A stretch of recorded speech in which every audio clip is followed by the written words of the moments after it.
Bonjour, nous allons conclure le Tanya d'aujourd'hui, le 2 Sivan 5780.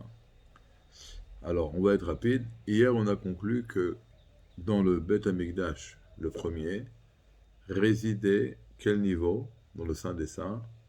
Le niveau de Malchut, de la royauté du monde de Bria. Dans le deuxième Bet Amikdash, qui a descendu de niveau, alors Malchut de Bria est descendu de palier. Il s'est habillé dans le Saint des Saints du monde de Yetzira, qui est la Chochma Bin Aveda du monde de Yetzira. Après, ils sont descendus ensemble dans le Saint des Saints, dans le Malchut de Yetzira, et après, ensemble, ils descendent dans le Kodesh Kodashim du monde de Asiya, donc la Chochma Bin Ada du monde de Asiya. Et ça, c'est le niveau qui a brillé au Bet Amikdash à Chéni. Donc, on descend de palier qui m'a de deux mondes, mais il y avait encore un dévoilement divin. C'est pour ça que personne ne pouvait rentrer, à part le Kohen Gadol, le jour de Kippour. Maintenant, aujourd'hui, on n'a plus de Bet Amikdash. Alors, où se trouve la Shrina? C'est écrit qu'aujourd'hui, les seuls 4 coudées que Hachem il a de la halakha, de sa Shrina, c'est d'étudier la halakha. La halakha en particulier, parce que la Torah, c'est l'intelligence de Dieu, la chorma de Dieu, alors que les mitzvot, la halakha, c'est la ratson, c'est plus fort, c'est lié au keter. C'est lié à un niveau qui est au-dessus de la chorma. Un niveau qui est au-dessus de l'enchaînement des mondes. Mais, bien sûr, bien qu'on ait lié à un niveau très très haut, ça va descendre de palier en palier. Alors, qu'est-ce qui brillait au Bet Amikdash à Chéni? On a dit le niveau de Malchut, de Chochma Binada du monde d'Assia.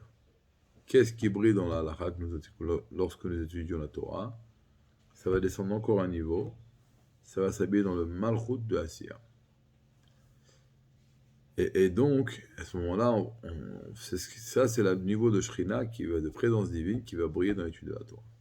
Alors la question qu'on a, c'est le monde qui nous entoure brille également, lui, le niveau de Malchut d'Assia. Alors quelle différence il y a entre la présence divine dans le monde et la présence divine qu'il y a dans l'étude de la Torah? Ben, la différence, elle est quand même assez importante, parce que dans le monde, ne brille qu'une petite lueur du niveau de la royauté de Assia.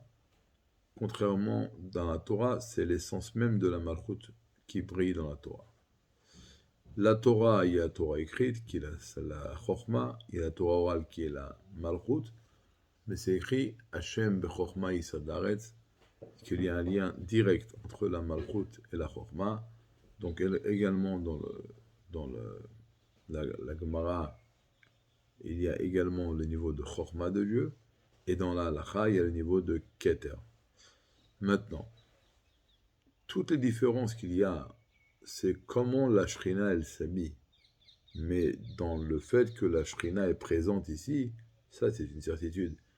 Dans chaque monde, la différence, c'est combien cette Shrina, la présence de Dieu est voilée. Mais la seule différence qu'il y a, c'est entre le dévoilement.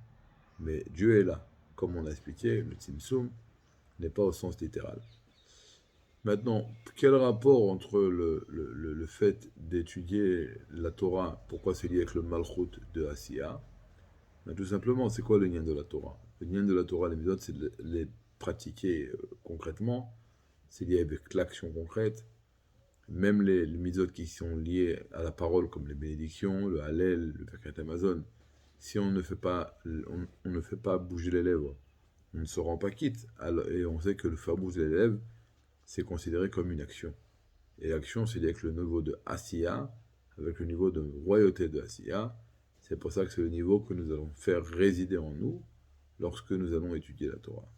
Voilà, Bezrat Hashem, nous continuerons demain. Une bonne journée. Toutes les brachot, attention à vous pour ceux qui habitent en Israël. Que Hashem vous protège.